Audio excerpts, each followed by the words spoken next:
ഈ രണ്ട് കാര്യങ്ങളുണ്ടെങ്കിലേ നമ്മുടെ കുടുംബം വിജയിക്കുള്ളൂ. ഒന്ന് മവദ്ദത്ത് എന്ന് പറയുന്ന സാധനം.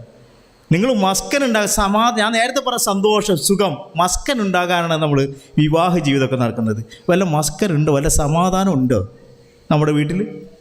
മസ്കൻ എന്ന് പറയുന്നത് സമാധാനം ഉണ്ടോ? ഈ സമാധാനം ഉണ്ടാകും, മവദ്ദത്ത് ഉണ്ടാവണം, സ്നേഹം ഉണ്ടാകുന്നു. ഭാര്യ ഭർത്താവുമായിട്ട് ഇഷ്ടമുണ്ടാകണം. ഞാൻ എൻ്റെ ഭാര്യയെ മാത്രം സ്നേഹിച്ചു കൊണ്ടിരുന്നാൽ നടക്കില്ല. ഭാര്യ എന്നെയും കൂടി സ്നേഹിക്കണം. നമ്മുടെ മക്കളെ സ്നേഹിക്കണം. സ്നേഹിക്കുക പോലെ മാത്രമല്ല, സ്നേഹിക്കുകയാണെന്ന് നമ്മുടെ മക്കളോട് പറയുകയും വേണം. പ്രവാചകൻ സല്ലല്ലാഹു അലൈഹി വസല്ലം ഇരിക്കുമ്പോൾ ഒരാൾ പോയപ്പോൾ ഒരു സഹാബി പറഞ്ഞില്ലേ, എനിക്ക് അദ്ദേഹത്തിനോടുമായിട്ട് ഭയങ്കര ഇഷ്ടമാണെന്ന് പറഞ്ഞു. നബി സല്ലല്ലാഹു അലൈഹി വസല്ലം ചോദിച്ചു, നീ ആളോട് പറഞ്ഞോ? നിനക്ക് ഇഷ്ടമാണെന്ന് പറഞ്ഞോ? ഇല്ല എന്ന് പറഞ്ഞു. എന്നാൽ പോയി പറയും എനിക്ക് ഇഷ്ടമാണെന്ന്. നമ്മളിതൊക്കെ നമ്മുടെ ഇതിലുണ്ട്. നമ്മൾ ശ്രദ്ധിക്കുന്നുണ്ടോ? നമ്മളെ കുടുംബത്തിൽ നമ്മൾ സ്നേഹം നമ്മൾ കൊടുക്കണം. നമ്മുടെ മക്കളോട് സ്നേഹം കൊടുക്കണം. എങ്കിൽ മാത്രമേ നമുക്ക് സ്നേഹം കിട്ടുകയുള്ളൂ. മവദ്ദത്ത് സ്നേഹമാണ്. പിന്നെ കൊടുക്കേണ്ടത് റഹ്മത്താണ്, കരുണ. നമ്മൾ കരുണയാണോ നമ്മൾ കൊടുക്കുന്നത്? നമ്മൾ കരുണ കൊടുക്കുന്നത്?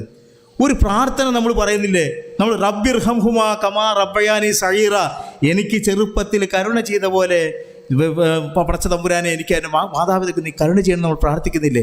ചെറുപ്പത്തിൽ നമ്മൾ കരുണ ചെയ്താൽ മാത്രമാണ് അവർ നമ്മൾക്ക് വയസ്സാകാലത്ത് നമുക്ക് കരുണ ചെയ്യുള്ളൂ. നമ്മൾ കരുണ ചെയ്യുന്നുണ്ടോ? നമ്മൾ ആരും കരുണ ചെയ്യുന്നില്ല. നമുക്ക് ചെയ്യുന്നത് നമുക്ക് വാത്സല്യമാണ്, ഇഷ്ടമാണ്.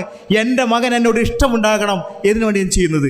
എൻ്റെ മകന് ഇഷ്ടം കിട്ടാനാണ് ഞാൻ മൊബൈൽ ഫോൺ കൊടുക്കുന്നത്. എൻ്റെ മകന് ഇഷ്ടം കിട്ടാനാണ് ഞാൻ +2 കഴിഞ്ഞാൽ വലിയ മൊബൈൽ ഫോൺ വാങ്ങിച്ചു കൊടുക്കുന്നത്. എൻ്റെ മകൻ്റെ ഇഷ്ടം കിട്ടാനാണ് ഞാൻ വലിയ വലിയ ബൈക്കുകൾ വാങ്ങിച്ചു കൊടുക്കുന്നത്.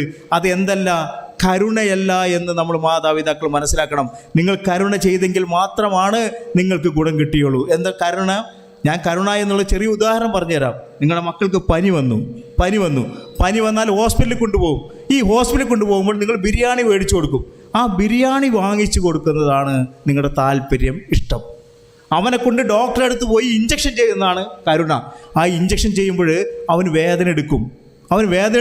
ആ വേദന എടുത്താൽ തന്നാൽ അവൻ്റെ പനി മാറാനാണ് നമ്മൾ ചെയ്യുന്നത്. അതാണെന്ത്? കരുണ.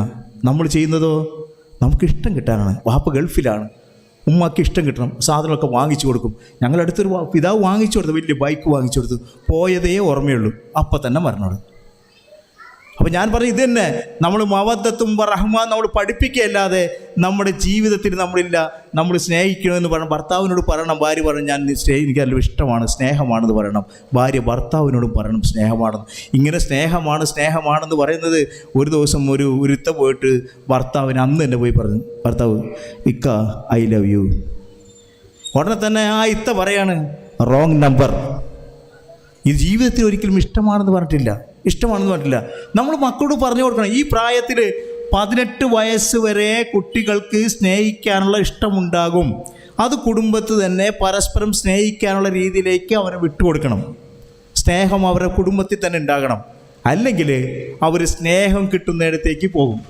നമ്മൾ മാതാപിതാക്കൾക്ക് പറഞ്ഞു കൊടുക്കാനുള്ള രണ്ട് കാര്യങ്ങളാണ്. രണ്ട് കാര്യങ്ങൾ അവർ ജീവിതത്തിൽ വിജയിക്കാൻ 2 കാര്യങ്ങൾ. ഒന്ന് 2 കാര്യങ്ങൾ നമ്മൾ വയ്ക്കാൻ നമ്മുടെ മക്കളെ നമുക്ക് വിജയിപ്പിക്കുക പറയും. ഒന്ന് ടച്ച് ഹങ്കർ എന്ന് പറയും, മറ്റൊന്ന് റെക്കഗ്നേഷൻ ഹങ്കർ എന്ന് പറയും. ഈ ഹങ്കർ എന്ന് പറഞ്ഞാൽ വിശപ്പ്. ശരീരത്തിന് ആമാശയത്തിനുണ്ടാകുന്ന വിശപ്പാണ്. അത് നമ്മൾ ഭക്ഷണം കഴിച്ചാൽ മാറും. നമ്മുടെ മാനസികമായ ഒരു വിശപ്പുണ്ട്. ആ വിശപ്പ് നമ്മൾ നിവർത്തിച്ച് കഴിഞ്ഞാൽ മാത്രമേ നമ്മുടെ മക്കൾ നന്നാവുകയുള്ളൂ. ഒന്നാമത്താണ് ടച്ച് ഹങ്കർ. നമ്മളെ കുട്ടികളെ ചേർത്ത് നിർത്താൻ നമുക്ക് കഴിയണം.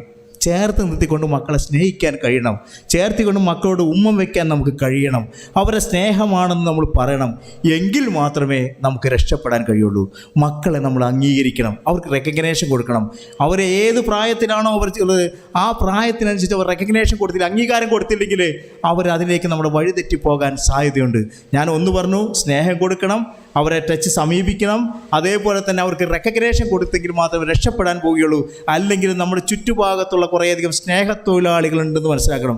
അവർ സ്നേഹം കൊടുക്കാൻ വേണ്ടി കൊടുക്കുന്ന തൊഴിലാളികൾ, അവർ സ്നേഹം നടിച്ച് നമ്മുടെ മക്കളെ അതിലേക്ക് നയിക്കുന്ന കുറേ ആളുകളുണ്ടെന്ന് മനസ്സിലാക്കി കൊടുക്കണം. ചില ആൾക്കാരുടെ മൊബൈൽ ഫോൺ നോക്കിയാൽ 25 പെൺകുട്ടികൾക്ക് മയക്കുന്ന ഒരേ മെസ്സേജ് തന്നെ, എൻ്റെ പൊന്നെ, എൻ്റെ ചക്കരെ എപ്പോൾ കാണാം. 25 പെൺകുട്ടികൾക്കും ഒരേ മെസ്സേജ്. നമ്മുടെ പെൺമക്കളാണെങ്കിലോ ഇത് കേട്ടുമ്പോൾ സ്നേഹിച്ച് കോരിത്തരിക്കും, അവരെ സ്നേഹിക്കും. അവൻ 25 ആൾക്കാഴ്ച ഒരേ മെസ്സേജാണ്. നമ്മളെ മക്കളെ പറഞ്ഞ് പഠിപ്പിച്ചു കൊടുക്കണം. ഇതൊക്കെ മൊബൈൽ ഫോണിലും മറ്റ് സോഷ്യൽ മീഡിയയിൽ കാണുന്നതൊന്നും ഒറിജിനൽ അല്ല, വ്യാജമാണ് കൂടുതലാണെന്ന് നമ്മളെ മക്കളെ പറഞ്ഞ് മനസ്സിലാക്കി കൊടുക്കണം. അതേപോലെ ഞാൻ സ്നേഹത്തിൻ്റെ കാര്യം വീണ്ടും വീണ്ടും പറയുന്നത്, നമ്മൾ 18 വർഷം നമ്മുടെ കൂടെ ഉണ്ടായിരുന്ന നമ്മുടെ മക്കളെ നമ്മൾ സ്നേഹിച്ച് അവർക്ക് ഇഷ്ടം കൊടുത്ത് അവരെ വളർത്തിയില്ലെങ്കിൽ അവരിങ്ങനെ സ്നേഹം കിട്ടുന്നിടത്തേക്ക് വളഞ്ഞു പോകാൻ സാധ്യതയുണ്ടെന്നും കൂടി മാതാപിതാക്കൾ മനസ്സിലാക്കാൻ വേണ്ടിയിട്ടാണ് പറഞ്ഞത്. ഒരൊറ്റ കഥയും കൂടി പറഞ്ഞിട്ട് നമ്മുടെ കുടുംബത്തിലുള്ള ജീവിതമാണ് നമ്മുടെ മക്കൾ കണ്ടുപിടിക്കുന്നത് എന്ന് മനസ്സിലാക്കാം.